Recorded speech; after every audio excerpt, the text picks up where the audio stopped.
Okay, this session is being recorded so that we're able to provide this as a resource to all of you who attended, but also others who may not have been available to attend.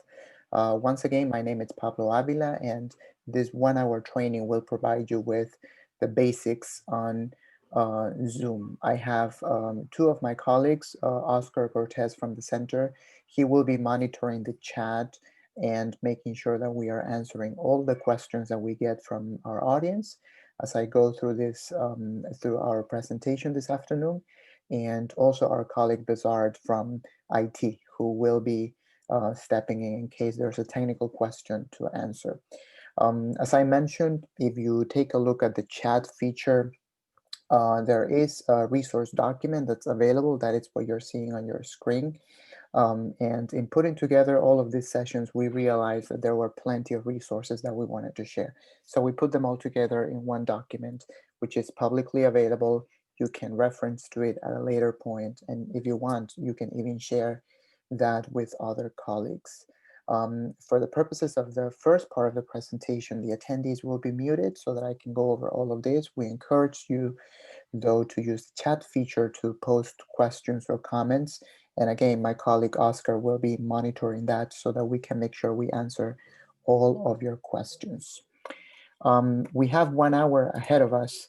And in order to do that, to get started, this is what we're going to be covering. We're going to talk about the account settings page once we log into our Zoom accounts.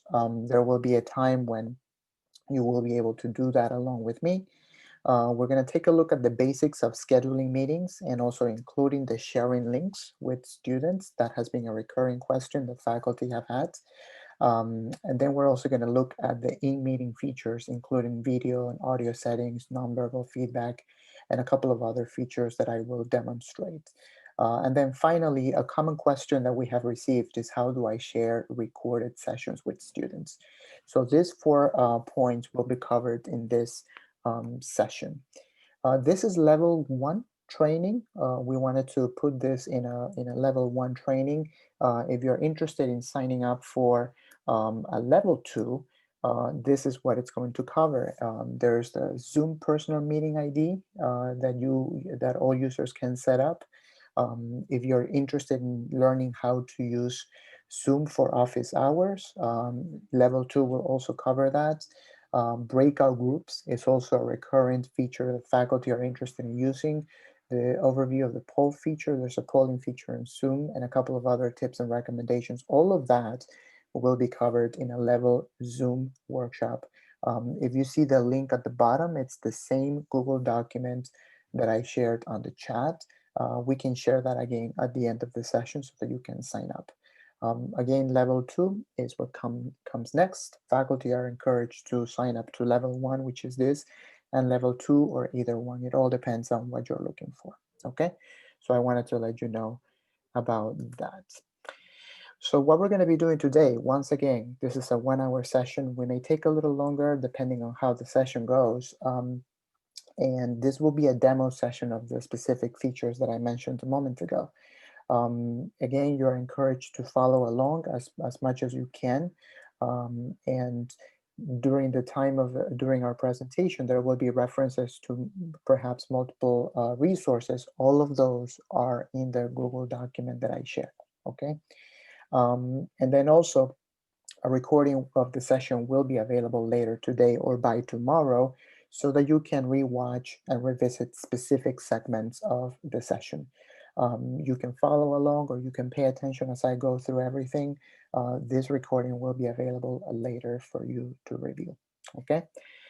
Once again, I encourage you to use the chat feature so that my colleague Oscar can respond to quick questions, but also raise questions as I move along. Are there any questions so far, Oscar? No questions. Okay, so a couple of quick points that we wanted to get started with. The Zoom Virtual Assistant and Help Center provides ample resources for all users. This is on the Zoom website. The link is right there, and I will show you later in the session what that looks like. The good thing is that they provide quick how-to videos that we highly recommend you become familiar with in case you're looking for a particular feature. All of those resources are available on the Zoom website, and they are included in the institutional license that CUNY has. The second point, it's a recurring question that we've been receiving from faculty. The Zoom cloud storage for faculty and staff is limited, and each user is recommended to limit their usage to 1 GB only. This is cloud storage. It's important to highlight that. Local recording, as you can see in the next point, is recommended over cloud recording. And I will go over this in our session, how you can generate a video when you do local recording, and then you can move that to your Dropbox account provided by CUNY. And that way you can share that with students. That has been a recurring question that we've received from faculty. I will go over that in this session. You may know that in Zoom you have the two options, cloud recording and local recording. Cloud recording is what we recommend not to go with. Instead, the local recording is what is recommended, and taking advantage of the Dropbox account that CUNY also provides. And the last point, there is an email address. I've been receiving many questions from faculty. Many of them I'm able to answer, but in case there's a technical issue, a technical aspect, or a problem with your Zoom account, the IT division has set up a specific email address, zoomhelp@lagcc.cuny.edu, so that any user, faculty, staff can email, and someone from IT will respond and will address that issue. Okay. So as we move along here, we're now going to move towards the hands-on part. Okay, I want to show you a couple of slides so that I can give you general information, and then we're going to jump straight to the browser. Do you want to follow along? It's up to you. If you want, you can open your own browser and follow along, or you can focus on the presentation and revisit this at a later point if you want to. All CUNY users will go to cuny.zoom.us to access their account.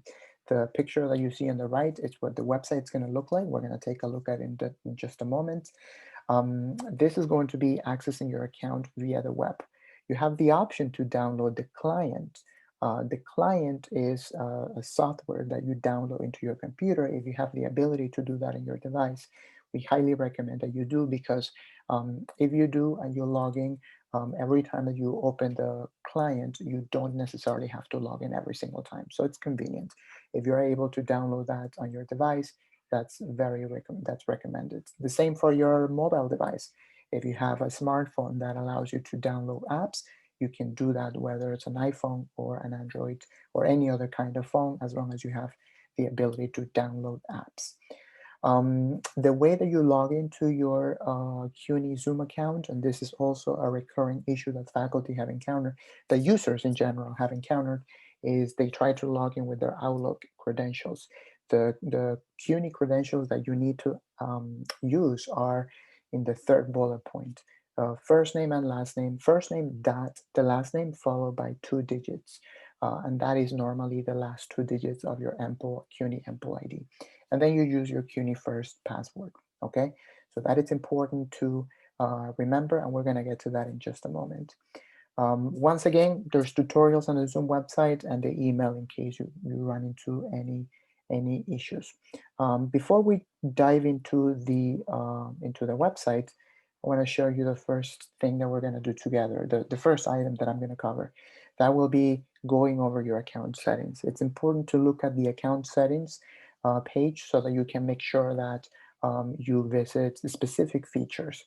Once we get there, you will see that there's a lot, okay? And I'm not gonna go over everything. I'm just gonna go over what you see on the screen. Enabling these features will allow every user to use Zoom in a very optimal and positive way, okay? So without further ado, I'm gonna jump to the browser now. And again, you can follow along if you want, or you can simply pay attention as I move along. While I do that, Oscar, are there any questions? No questions. Okay, good. So before I get into the Zoom page itself, I wanted to show this is the document that I mentioned a moment ago that I put the link on the chat. It's the companion resource document. These are the sessions that we are running right now. When I mentioned a moment ago about level 2, here's the link for you to register. This is session number 1. If you want to join session 2, you can click here and you can register. There's a couple of more sessions happening. I also wanted to draw your attention to this. This is our workshop level 1, and right here you will be able to find the slides that I am showing, okay? All of this material is available to you. This is the Google document for which the URL I posted on the chat, and then here you can access the slides that I am using during this presentation, okay? If you scroll down just a bit, you're going to find lots of different resources. Again, this is for your own information only. You can take this and you can share this with colleagues, and you can use it at a later point. There's plenty of resources that we continue to add. For instance, a colleague from the business department, Professor Marie Handlin, recommended an interesting book, Teaching Effectively with Zoom, which is a resource that we encourage faculty to look at. And as we find additional resources, we're going to post them here in the meantime, okay? So once again, if you go into the CUNY.zoom.us website, you're going to find this page right here, okay? Every individual who is affiliated with CUNY will be able to access it with their CUNY login credentials. All you have to do is go ahead and click on sign in, and then you will be taken to a page where let me just go ahead and sign out so that I can show you what this looks like. I'm going to go ahead and click on signing again. And this is the page that you're going to see once you click on sign in, okay? Here is when we're going to be using our CUNY login credentials. Remember, your first name, dot, last name, followed by the 2 digits, normally the last 2 digits of your MPO ID, okay? And then you use your CUNY first password. And once you enter that information, you will be able to go ahead and click on login, and then it will take you to your CUNY Zoom account. This has also been a recurring question that we've received. Faculty say that when they follow this process and they log in, they normally are taken to their personal accounts that they had from the past. I can tell that this is my CUNY account because if I click on my picture, I will be able to see, first of all, it says license, because that's the institutional license that CUNY provides, and I can see my CUNY my CUNY email address right here. In case you follow these steps and you find yourself in your personal account, which by the way does not connect with your CUNY account in any way, okay? If you had a personal account in the past, it does not merge with the CUNY account. The CUNY account, it's individual and it's unique, okay? In case you do follow these steps and you happen to land in your own personal account, I recommend sign out and follow and do the process again. If the problem still persists, I recommend clearing your cookies in your browser. That will depend whether you use Google Chrome or Firefox. Normally, browsers may store usernames and passwords, so I recommend clearing that and then trying again. Obviously, if that does not solve the problem, I recommend reaching out to the email address that I provided, zoomhelp@lagcc.cuny.edu, and they will be able to provide support, okay?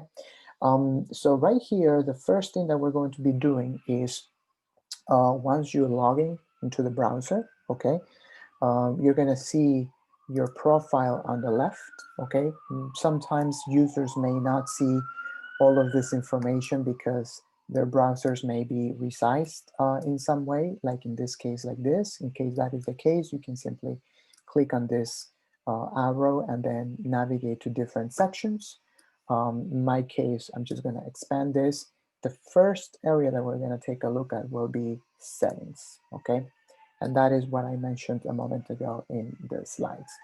As I said, there's plenty of stuff here that I'm not gonna go over everything. I do recommend that you do take a look at this at a later point. For the purposes of this training, I'm gonna walk you through the very basics, okay? The first thing that we mentioned in the slide was requiring a passcode when scheduling new meetings. The passcode, I'm sure that you are now familiar with the meeting ID in Zoom and then the passcode.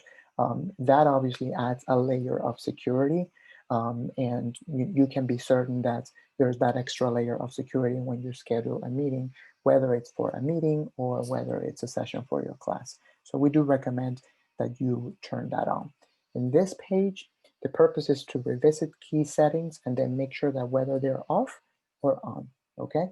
So once again, the first one, this means that this is on. This is the required passcode when scheduling new meetings.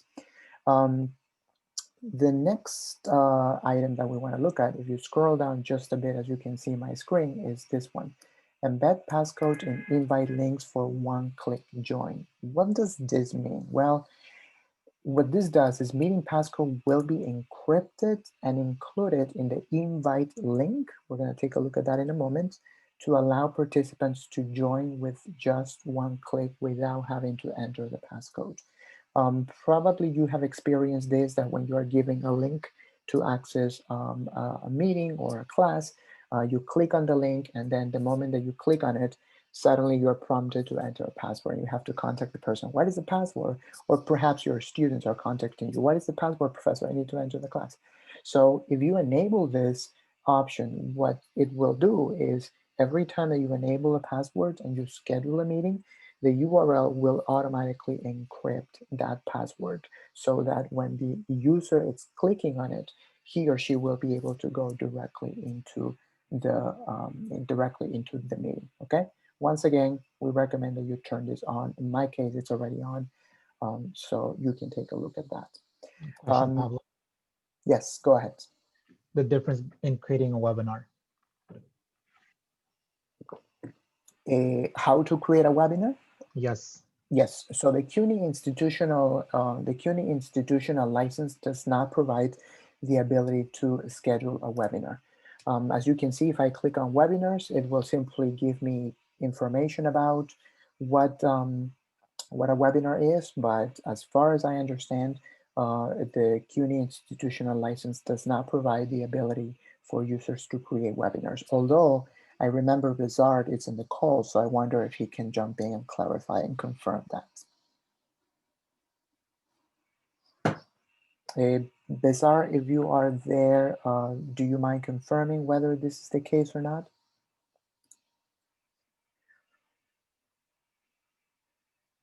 Maybe he put it on the chat. I'm not seeing the chat right now, but No. There's another question, Pablo. So sure. if you embed the passcode, doesn't that defeat the purpose of having the passcode? That is, it now bypasses the security of the passcode. I would say that's more of a technical question, because if you have a regular meeting without a password, a passcode, the URL is it's shorter. And if you enable the passcode and you enable that option to encrypt it within the URL becomes longer, and therefore it's much more difficult to hack into, if you will. In the regular meeting without a passcode, you normally have the Zoom domain and then just a series of 7 numbers, which is the meeting ID. And that could be easily trespassed if someone wants to get into your meeting who hasn't been invited. But if you enable the passcode, that URL becomes longer and therefore much more difficult to hack into. That's the explanation that I can offer from a technical standpoint. Again, and just to reiterate the previous point, the scheduling process for scheduling, whether it's a meeting or a webinar, it's very similar in Zoom. However, the CUNY institutional license does not allow users to create a webinar, okay? But the process is very similar and they both function about in the same way. The next feature that I wanted to show in this page, and again, I logged into my Zoom account using my CUNY credentials, and I went to settings on the left. And once I went into settings, there's plenty of features that I'm going to look at here, but I'm just focusing on a selected few for all of you for the purposes of this training. The next one that I wanted to highlight was the chat. And as you can see, you are now interacting with my colleague Oscar and amongst yourselves using the chat feature. If in case it is off, it is always recommended to turn it on if that is your purpose, okay? Now, there's also an option, and I will share this later, how to save the chat. Let's say that during your classes, you're actively asking students specific questions and then you're seeing their responses. Um, there's an option for you to save that chat so that you can reference to it at a later point. Now, this option right here will prevent participants, meaning your students, from saving the chat themselves, but it does not remove your ability as the host to save the chat yourself, okay? So in case you're looking for that option where I, as a host, am the only one who is able to save the chat and I don't want my students to save that particular chat, you might want to consider this option. But if not, you can simply leave this on and then make sure that the feature is enabled and you will be able to interact with your students. There's a couple of other chat related features here. This private chat means allow meeting participants to send private one-on-one message to another participant. And what this means is that if this is if this is off, that means that the participants, your students, are not going to be able to send a private message to someone else, but only whether to you as a host or to everyone in the call, in the meeting, okay? This is particularly helpful in case you're doing any kind of quiz or anything or any kind of assessment and you don't want your students to be messaging one another, hey, what's the answer for question 3 or something like that. In case you don't want those one-on-one conversations to happen, you can always turn this off, okay? Again, this does not remove the student's ability to communicate with you only as the host or with the entire class. Um, there is also the ability to chat related feature, file transfer. And what this does is, and I will show you this a little later, in my case it's on. That means that in the chat, not only do you have the ability to communicate via messages, but also you have the ability to share files, whether it's a Word document, a spreadsheet, an image, whatever you want. So you're able to do that and your students are able to do that as well. The cool thing to add an extra layer of security that Zoom enabled here is that you can allow specific types of files. So let's say that you are teaching accounting, for instance, and you're working heavily with spreadsheets, PDFs, and Word documents. So you can designate all of these file extensions here. And if a student wants to share or you want to share a file from any type of those extensions, you will be able to do. But let's say that a student wants to share an image. The student will not be able to do that if you have specified this specific types of files to be shared, okay? I mentioned a moment ago that this adds an extra layer of security because in the event that an unwelcome user is trying to share files that are not that can be harmful and that can provide virus, obviously that user will not be able to do that, right? And normally those are files that you execute on your computer and therefore they can't harm the operating system. But if you're working with a specific set of file types, this is a great option for you to consider, okay? In my case, I can share any file that I want. That is how I have it. Let's move ahead and then the polling. This is one feature covered in level 2, not this one, but level 2, where you can use a simple polling feature with your students. So I recommend that you sign up for the other session if you're interested in that. You should make sure that if you want to use that you enable it and you turn it on, okay? Also, let me just scroll down to nonverbal feedback. The nonverbal feedback will be a set of icons and nonverbal icons that students can use for keeping them engaged during the session. And I'm going to demonstrate what those look like when I show you my entire Zoom space. But it's helpful that if you want to use those, that you make sure that the option is on. And what this means is participants in the meeting can provide nonverbal feedback and express opinions by clicking on icons. Some of these will include the thumbs up, the heart emoji, or the laughing face, or the clapping. It's very helpful to use those, especially when you want to keep your students' attention on an ongoing basis during the call. The breakout room is another feature that if you scroll down just a bit, you're going to see. This is also a feature covered in level 2.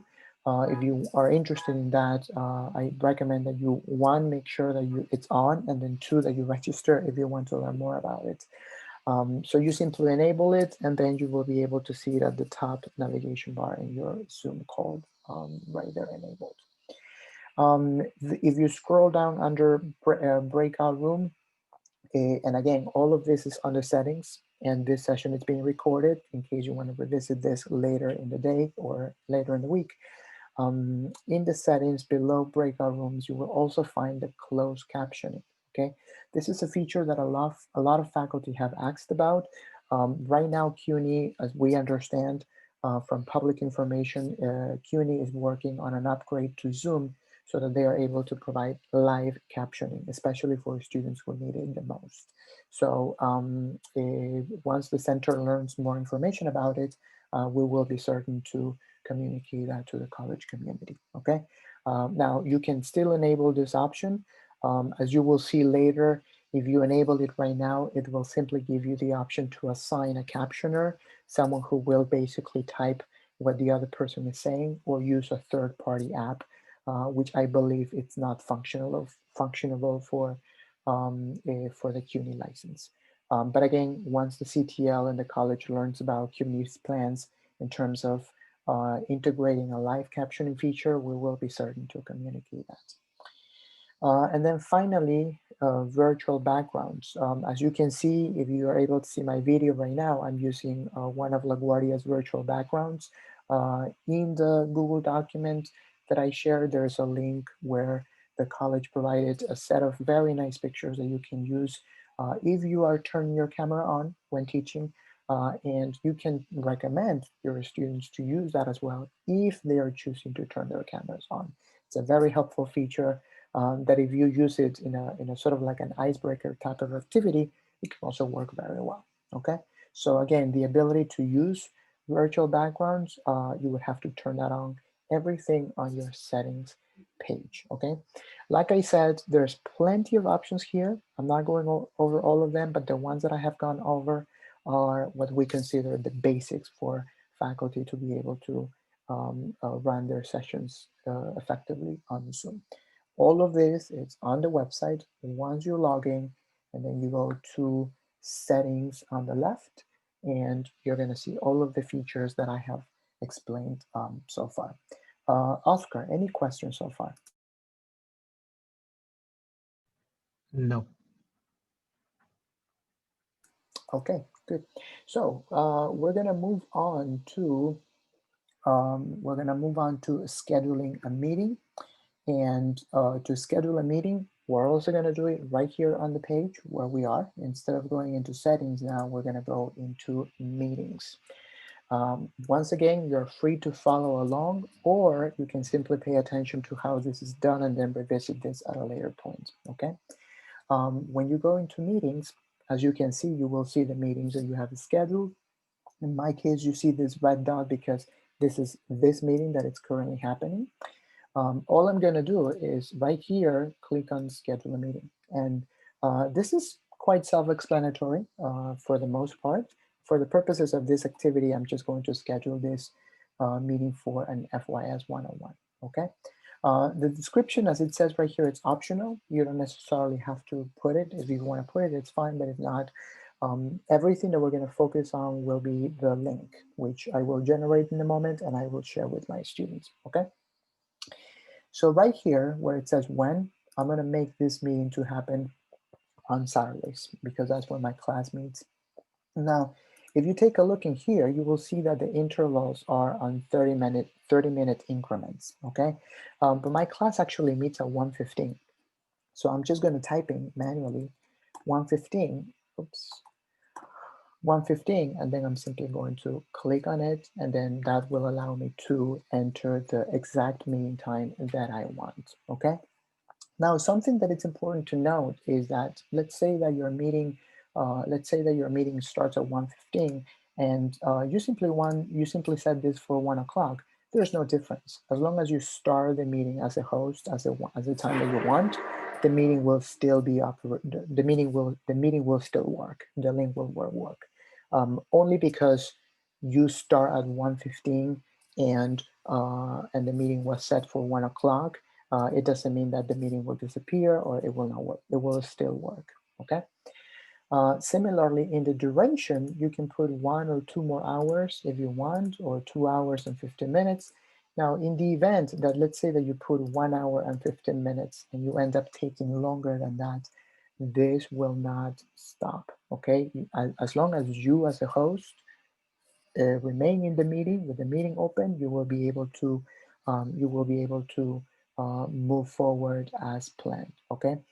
Here, it's important to mention a major distinction between the CUNY license and the previously, or what most people had, the basic account on Zoom. A basic account on Zoom, the free account, allowed you to have only up to 40 minutes, and then you were automatically cut off if you were meeting with more than one person. This is no longer the case. You can have meetings longer than 40 minutes. I believe as long as you have more than 24 hours of meetings, you will be able to conduct your session without any problems. Okay, so there's no longer an issue with the CUNY account that you will be cut off at the 40-minute mark. Okay, that was only if you were using the free basic account on Zoom. This is different. This is an institutional account, so it allows you to do that as well. Also, I want to mention that the CUNY institutional license account allows you to have up to 300 participants in a single room. With the free and the pro basic accounts, if you were paying, you were able to have up to 100 at a certain level. And obviously, if you paid more, you could have more participants. But it was mostly 100. With using the CUNY institutional account, you're able to have meetings longer than 40 minutes and with up to 300 participants in one single call. So those are two major advantages and differences between this and the free accounts or the pro accounts. Okay. So moving on with this, so I put on the title of my class. I'm choosing not to put a description. It's really not relevant. I'm going to put my time. Now here's the trick. I want this meeting to happen consecutively every Saturday because I'm teaching every Saturday. So what I'm going to do is I'm going to choose the option recurring. Okay. Once I choose that, I'm going to be giving additional settings that I need to look at carefully. In terms of the recurrence, I don't want this to happen every day. I want this to happen every week because I'm teaching every Saturday at 1 o'clock. So I want this to happen every Saturday. So repeat every week. Now you can set, let's say you're teaching on Tuesdays and Wednesdays, obviously you choose that. In my case, I'm only going to choose Saturday because that's the only day that I'm teaching. And then at the end, you have two options, okay? If you're like me, I look at the academic calendar and I know that our last session will be on Saturday the 12th. You can do that, meaning that this will create a recurring appointment every Saturday until December the 12th. You can either do that, or you can simply say, from this coming Saturday, I want, by this point, probably 10 sessions. So from the point when you're setting this up, you simply want Zoom to schedule 12 consecutive sessions on Saturdays at this time.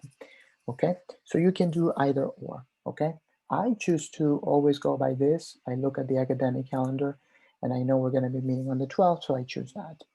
For the purposes of this activity, though, I'm just going to choose until the 10th so that I can show you what this looks like. Okay. So I have my time, I have the dates. This is on a weekly basis. I'm choosing this until next week so that I can show you what this looks like. And then if I keep going down, then I will look at the security and the passcode, which is automatically generated. As I mentioned earlier, it is recommended that you generate a passcode and include the integration of the passcode in your URL. As you will see later, you will allow users to click on the link and be able to join your class. The waiting room is something that is recommended, although you should be aware that the waiting room essentially puts all of your students in a virtual waiting room, and you would have to admit them manually. So it really it's up to you how you want to proceed with that. It is recommended, although I also know that faculty who may not have the time to admit every single student. They would rather use the passcode only and disable the waiting room. Again, this is up to you. We're only making you aware of your options, okay? If I scroll down to the video, Pablo, yes. so question. So what happens if there's a Saturday, let's say there's no Saturday school, what will occur? So And how do you know if someone is waiting to enter? okay, so I will show those two options once we have generated the meeting and once I see their occurrences. I will also show, once I show my environment in Zoom, Oscar just remind me to show what it would look like in the waiting room, okay? Okay. So moving along here in the video, this means that when the users enter the video, enter the call, you can set the video and audio options from the very beginning, okay? So you can disable the video the moment that the host enters, and you can do the same for participants, okay? Now, it's important to note here that even when you choose off, it does not mean that the user is unable to turn their cameras on, okay? It's only just so that make sure that when they enter the meeting, they have their videos on and they can see the option to turn on their cameras, okay? So, because I've noticed that a couple of people have asked that if this disables the use of the video throughout the meeting. That is not the case. It's simply the default option as the user enters the session, okay? You can set it to off, but then the host and participant will be given the option to, at any time, unmute themselves or turn their cameras on, okay? In terms of audio, I always recommend using both unless you are certain that all of your students are joining from a computer. If you choose only this option, that means that the users will have to join from a telephone only. If you choose this option, it will be the same, but only from a computer. But this option allows to be more inclusive of the different devices that students may be using. So I always recommend leaving this on both, okay? And finally, a few additional options before I save this. You can, if you're enabling the waiting room, you will obviously defeat the purpose of enabling join before the host. That means that if you do not check this option, if a student is joining way ahead of time, that student will simply be prompted with a message that says waiting for the host to start the meeting, and that student will not go anywhere because Zoom is waiting for you as the host to start the meeting.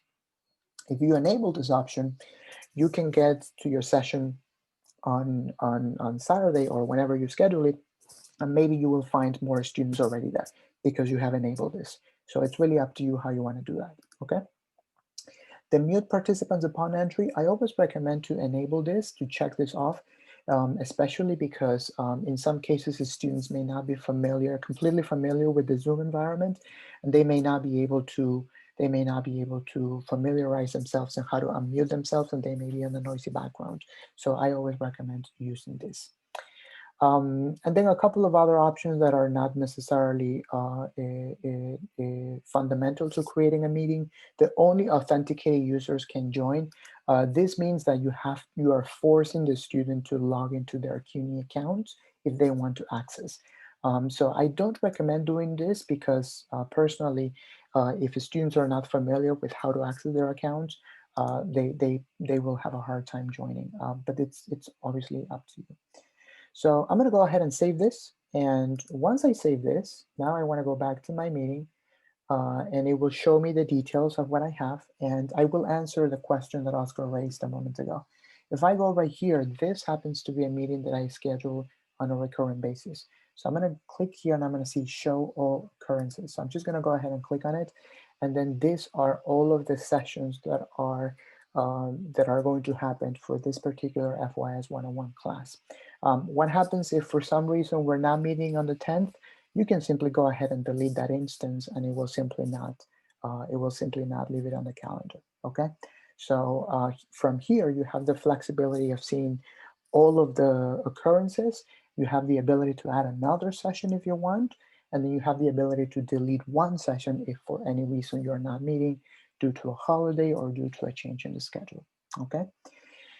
Now, if I scroll down, here is the invite link that I was mentioning a moment ago. And normally, if I generate a meeting without a passcode, my URL will be fairly short and it will only look like this, minus what it's highlighted right now.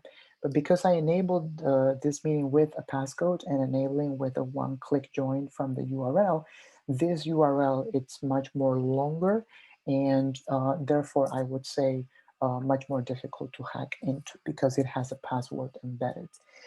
It's important to know that this one link will work for all of these instances, okay? So a common question the faculty have asked is, do I have to share this link every single week with my students?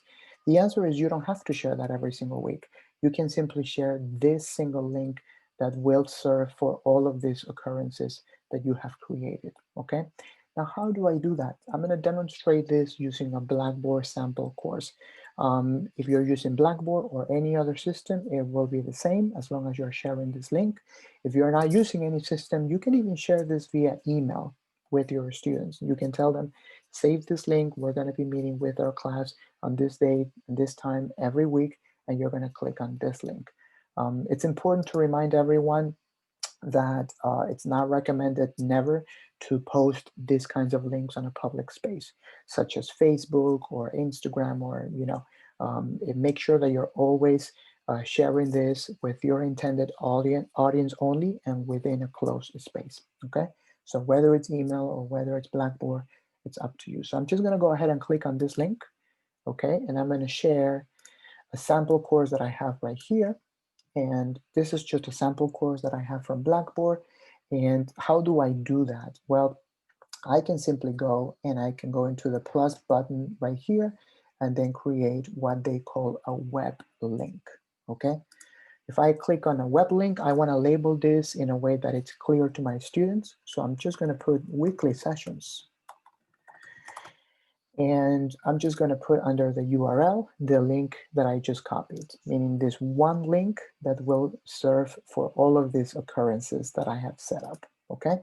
So a web link, the name so that it's clear to my students, and the URL. I want to make sure that this is available to users so they're able to see this.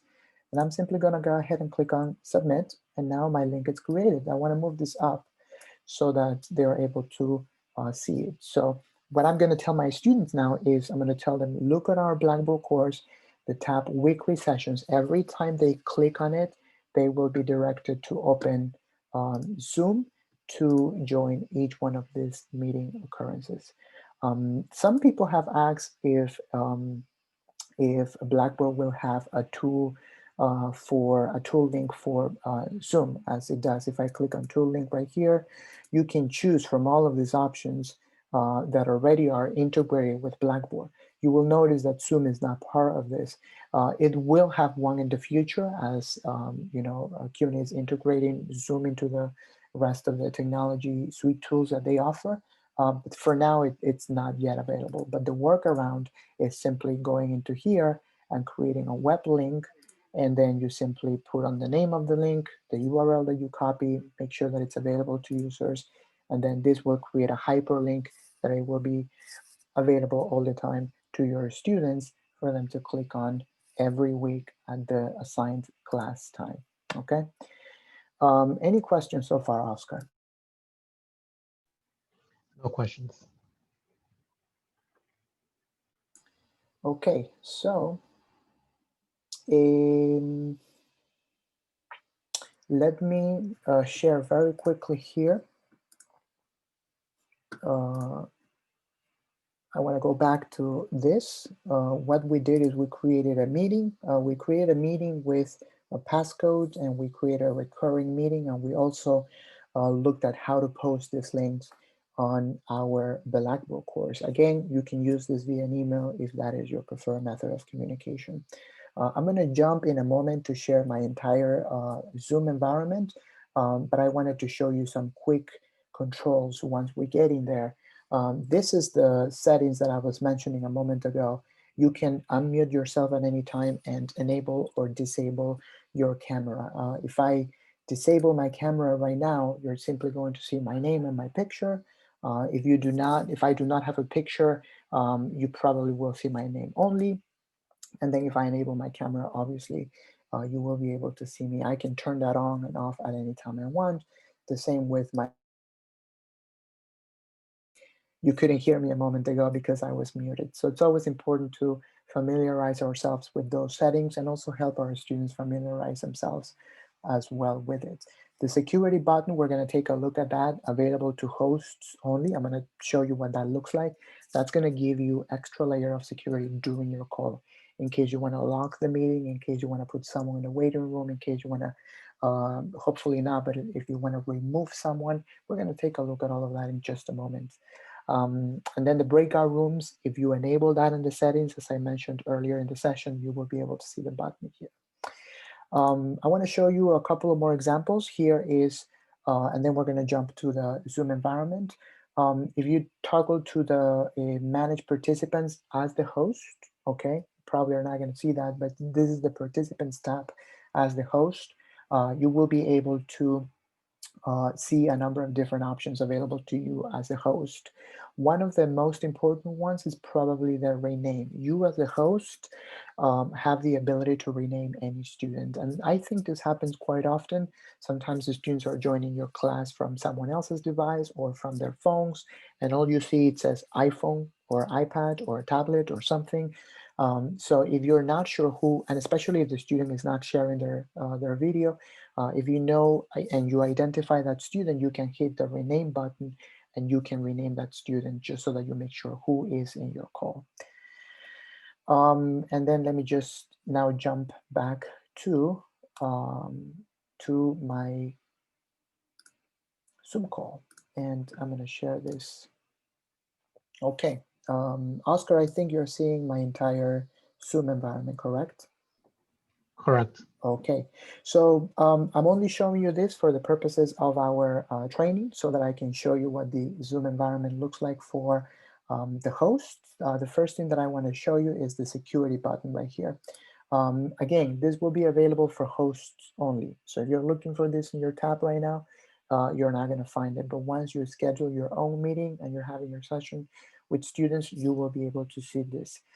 This will allow you to, first of all, lock the meeting. And you can think of this as once you have everyone in the room, you can simply lock the door so that no one else comes in. That's essentially what the lock meeting means. The enabling waiting room, in case for this session, for instance, I didn't enable the waiting room. You were able to jump in and out of the call as you needed, as you may be realizing. But if I want to enable that during my session, I'm able to do that.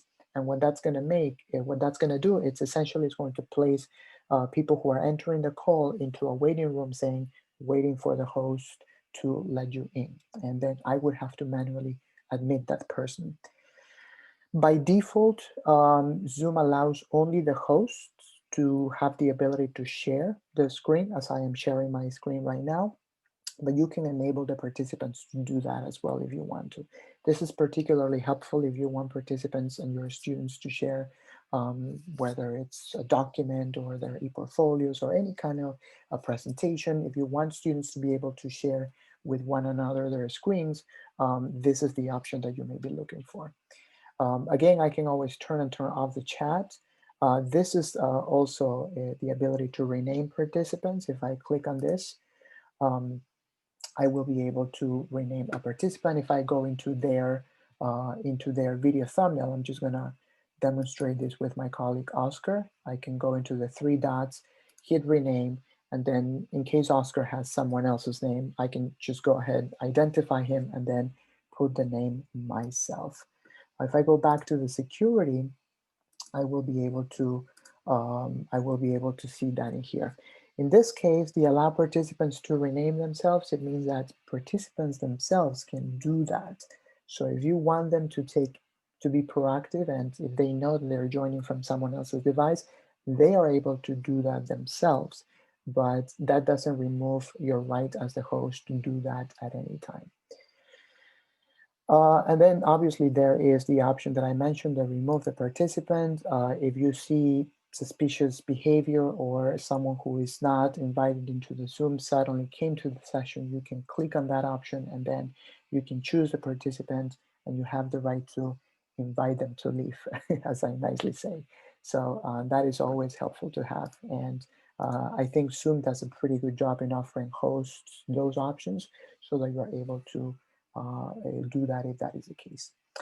I want to show you something right here. I'm just going to pop this out and then I'm going to close this. If I click on the chat at the bottom, you will see this window that pops up that I want to use, but I'm only working on a 13-inch MacBook right now, and I want to make sure that I maximize the real estate in front of me. So what I'm going to do is just go at the bottom and then click on merge to meeting window. And what this is going to do is it's going to merge it with my meeting window, and it will allow me to better organize the video thumbnails in front of me.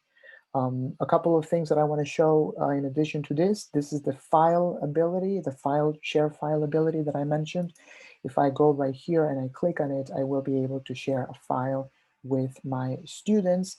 And if I go into these three dots, I will be able to save the chat and allow the participants and change these things on an ongoing basis, meeting by meeting basis if I want to. Again, all of this is being recorded in case you want to revisit some of these features at a later point. I also want to show you what it looks like. I'm just going to close this for the time being. The view on the top right, it's an important aspect of how you manage your Zoom class. If you click on it, you will be able to see that you have two options, the speaker and the gallery. The speaker will highlight one particular individual, in this case, my colleague Oscar. But if you click on the gallery, you will be able to see multiple video thumbnails all at the same time. Obviously, you can see names. If you see, for instance, my colleague Johnny has a picture, I can see that she's there, so you can better organize all of the video thumbnails in front of you. Once again, I am working on a 13-inch MacBook Pro right now, and I only have so much space. If I were to have more participants in this session, I will be able to see a second page. Click right here so that I can click and go to the next page. In this case, all of my video thumbnails fit in one page. If you're working on a bigger screen, I believe you have up to 49 video thumbnails that you're able to see in front of your screen if you have that many people. One of the things that Zoom recently released, and I'm going to show you how to update your client in a moment, is the ability to rearrange your video thumbnails in front of you. So for instance, this is the video thumbnails that I'm seeing in front of me. Let's say that I am teaching my class and I want a series of students to present. And let's say that I want my colleague Oscar right here to present next, and then my colleague Joni, and then let's say my colleague Sylvia right here. So as you can see, I have the ability to arrange the video thumbnails in my screen as I want. And this is particularly helpful if you want to, let's say, line up students for speaking up in front of the class at any given time. But that can also give you the ability to arrange this in any way that you want. This is available in the latest update, and I'm going to show you how to run an update on your client in just a moment. Let me actually jump to that. So I'm going to share right here. Oh, maybe I should display this as well. In terms of sharing your screen, if I see this button right here, sharing my screen is normally what most users use on Zoom. As you can see, I see desktop 1 and desktop 2 here because I'm working with 2 monitors. Okay, I'm not using my second monitor right now, but it's on. So that's why I see desktop 1 and desktop 2. But if you're using one single device, then you will always see desktop only right here. Now, the different apps or applications or programs that you have here are the ones that you currently have opened, okay? So it is recommended that if you want to show only one document to your class, let's say a website or let's say your a PowerPoint slides, it's recommended that you choose that individual app, okay? But let's say that you're jumping always between multiple documents. Let's say that you want to show a video on YouTube and then you want to show a document and then you want to display a spreadsheet with data and then you want to show an image. So if you know that you're going to be jumping back and forth between different files, I would recommend sharing your desktop because that will allow you to shuffle between different files and programs without the need to always share all the time. And that will be easier for you to navigate. Obviously, if I choose to choose share only my Google Chrome window, and then that's the only thing you're going to see. But then if I want to share my client or anything else, I'm going to have to reshare my screen. So it really is up to you. That is the difference between the desktop and the different apps. The whiteboard is essentially a whiteboard that many faculty have used. Right now, I don't have a stylus. If I were to choose that, I can go ahead and write, but I would have to do it with a mouse. And as I'm sure you will imagine, that will not be the most efficient way of writing on the whiteboard. But if you have an iPad with a stylus or let's say an Apple Pencil, you would be able to do that. I haven't fully tested it, to be honest, but I know many users have done it. It's particularly handy if you're teaching math and you want to demonstrate equations and formulas, or perhaps you're doing any kind of drawing in the fine arts or in the humanities, and you're doing any kind of drawing or any kind of graph for any purpose, that it's always helpful. Okay. So I want to stop this sharing right now. And Oscar, are there any questions? No questions. Okay. So I'm going to share once again my screen right here, and I'm going to share my client. And I think, Oscar, you're able to see my client in front of me, correct? That is correct. Okay.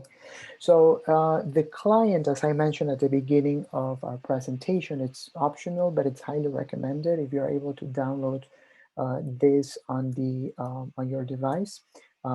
It's recommended that you do. If you see, I am working on a Mac right now, but the options will be very similar if you're working on a Windows computer. If you go open your client and you're logging using your CUNY credentials, you will be able to see your picture on the top right. And then if you scroll down at the bottom, you will be able to see check for updates. Okay. And if you check for updates, you will be able to see whether you have an update available or not. In my case, I have already released, I have already updated my client. So I have the latest version. I don't need to do anything. I simply click done and continue using Zoom. A couple of additional settings you will find if you see the gear button right here. It will still be on your picture, and if you see settings, if you are on a Windows, once you click on this, this will give you additional options. Okay, and there's only a couple that I want to share right here. One of them is the background filter. I'm going to show you where that in the Zoom environment is located. But if you go into your background and images, as you can see, you can hit the plus button and then you can add an image, okay? And it's very helpful. You can add an image as you normally add an image to an email. You browse the file and you upload it. And as you can see, all of the previous ones that you have used will remain on your account. So for instance, I downloaded this and I downloaded this from from the Flickr account that LaGuardia provided. And if you simply choose that one, you X this out, and now you can see my picture, my background, it's different. So it's very handy when you want to use this in your classes in general. I want to go back to the settings, and the other setting that I want to share is the recording. I mentioned earlier in our presentation that cloud recording is not recommended. Local recording is recommended over cloud. And if you download your client, once you do, and you do not change the default settings, Zoom will create a default folder in your documents drive and will save all of your local recordings. What that means is it will record the session as I'm recording right now. And at the end of it, once you hit end, it will generate an actual file. And that actual file will be shared, will be saved and stored in your local drive. So if I hit open right here, I will be able to see all of the meetings that I've had since early March, and I will be able to see all of the Zoom recordings that I have had so far. Let me just go into one random folder. So in this case, this is a previous session that I run. This video file is the actual file that I generated after that meeting. And then in addition to this, remember when I mentioned the option to save save the chat? Well, essentially it will generate a text file that you can then use, and it will still be saved on your local drive. Zoom also generates an audio file in case you want that. and in addition to the video as well. And then the other are just data files that you can use. But the most important ones and the ones that faculty are always looking for is once I've saved my local recording, once I've done my local recording, where do I find that? Once again, if you go into your picture and then hit settings, if you have not changed the default settings, under recording, you will be able to see where that folder is in your local drive. And you simply open that folder, and this is the file that you're going to find for that meeting. How do you share that? Well, in our presentation earlier, I mentioned that you could use this with CUNY Dropbox. And if you Google CUNY Dropbox, you probably will find this as the first result. And then you will simply click on login to Dropbox. IT confirmed that each user has a 1 TB of space of storage, which is a lot. So it is great that you are able to access, we are able to access um, all of this data, and you will log in using the same login credentials that you used for Zoom, okay? Your CUNY login credentials, first name, that last name, and the 2 digits in your CUNY first password, you will be able to log into that, and this will be your storage. I have been using Dropbox for quite some time already, so that's why you see a lot of files in here. But if I go into my actual files, I created one for general materials, and then I can simply drag and drop. If I can show you right here, I can simply drag and drop my file into my Dropbox folder. And then if I want to share this folder with my students, I have the ability to do that by clicking the share folder. And the cool thing about Dropbox is that you can enable multiple settings, okay? Let me just do that once again so that you can see how it's done. You go into the folder, you can create a folder if you want, a new folder, and then you store your files, your video files, and then you click on share folder. When you do that, I recommend going into the link settings, and then here you're going to see a lot of different features. First of all, you can share this with anyone with the link, meaning students do not have to log in order to view the content. They would have to log in if you want them to, but you can simply share the link with them and they will be able to access the content. You can enable viewing this folder with a password. Let's say that you are concerned about multiple people accessing your content freely, you can set a password. And then there's also an expiration date, meaning if you don't want your students to access this folder after a certain time, let's say after the semester ends, you can also enable that. And you can also disable downloads. Let's say that you're concerned about your students viewing your videos, but you don't want them to download. You can also restrict that ability. Once you do that, you obviously hit save after you generate the link, and then you will simply copy the link. Now, if you have been following closely, how am I going to share that with my students? Exactly in the same way that I shared my Zoom link. So I go, this is my sample Blackboard course. I go into here. Let's see if you remember, which one should I choose? Web link, okay, web link. I'm gonna put here, I wanna make this clear to my students, so I'm just gonna label this class recordings, okay? I'm gonna put my link right here. I'm gonna make it available to my students and I'm gonna hit submit. So every time my students click on it, they will be directed directly to my Dropbox folder, and I want this to be right on the top. So now my students have both a link to join me every week on my class, and 2, a link to a Dropbox folder where I'm depositing my my video recordings after class. Do I have to share that Dropbox link every time I upload a document, I upload a video? No, I do not. As long as they have that simple URL or that one URL, every time that they go and click on it, instead of by next week, instead of 3 videos, they probably will find 4 because you keep adding files. So that is essentially how you upload your videos into your Dropbox. You access CUNY Dropbox with your CUNY credentials, and you have plenty of space, and it's the best way to save your Blackboard courses storage instead of uploading files, video files directly into your Blackboard course. we recommend that you use the CUNY provided Dropbox account. So any questions so far, Oscar? No questions. Okay, so what I'm gonna do is I am going to share the final piece. I think it's okay. So we looked at the meeting controls and then the final recommendations. We always recommend to turn off your camera when initiating a meeting, and then you can turn it on manually, and so can your students if they choose to do that. It's always helpful. If the students are turning their camera on, consider using the virtual background, as you can see in my case. Using the nonverbal feedback, it's always an important feature to keep students engaged. And I should have mentioned that when my Zoom meeting. I will do that in just a moment. The breakout room feature is very helpful for small group work. Again, level 2 covers that. So I recommend that you register for that if you want to learn all of the details. Using the CUNY Dropbox account, it's the best way to take advantage of the massive storage that you have and be able to share those files with your students.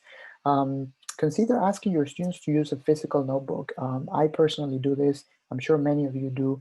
But if you haven't thought much about it, consider asking them to have a physical notebook to take notes. And even though distance learning is happening mostly digitally, having a physical notebook is always helpful. And update your client, as I mentioned a moment ago, whether it's to access new features that Zoom releases or to access the latest security options and features that Zoom releases. It's always helpful to keep your clients and apps updated all the time. And I'm going to demonstrate finally the nonverbal feedback. I'm just going to share this for just a moment. And I think you can see my Zoom environment right now, right, Oscar? Yes. So if you see my Zoom environment right now at the bottom, it's all of the controls that I have as a host. This will look different if you have the controls in front of you because you're the participant, I am the host. And I can see the reactions right here. And I normally use this with my students just to make sure that they, clap after a presentation, or when I ask them, how's everybody doing? So far, so good. Any questions? And then people, they just send me a thumbs up, and then that way they don't have to unmute themselves and, take longer. They can normally just put the thumbs up and it report to me that they are moving along without any questions. If you go into the participants tab, you will be able to see additional nonverbal feedback at the bottom. If you enable this in your settings, your participants are able to respond with a yes. If you're asking them a question, respond with a no. Let's say that you're covering this and they want you to go slower, they can choose this. And there's even a more button where they can even put the coffee icon to signal that they want to take a break. So again, all of these features are available if you enable them on your Zoom account. And then you will be able to enjoy them once you schedule your meeting as a host. It's 1:10. We've covered everything that we wanted to do, but I want to ask Oscar if there are additional questions. There's no additional questions.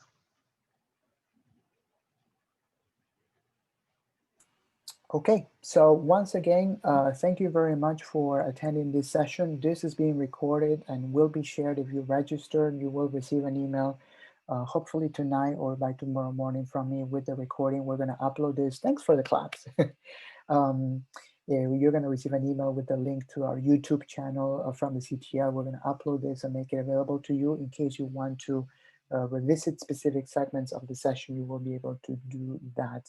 There's 3 additional sessions. Level 2, it's happening in a little bit of 2 o'clock today. And again, tomorrow, 12 p.m., another level 1 like this, and 2 o'clock, another level 2. And I'm sure the CTL will continue to offer additional sessions so that we can support all faculty with the use of Zoom. I also want to point out that I believe it was yesterday afternoon, I sent out an email to the college community sharing additional training sessions provided by CUNY as well. So I encourage you to look at those. There's training on Dropbox and training on Zoom provided by CUNY in addition to what the CTL is doing. So please make sure that you take a look at that if you want to take more advantage of using these tools. So with that, thank you so much again. Thank you to Oscar and to Bizarre for attending this session. We appreciate your efforts.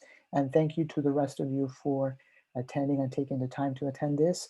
And I will see you in the next one. Thank you. Enjoy the rest of your day.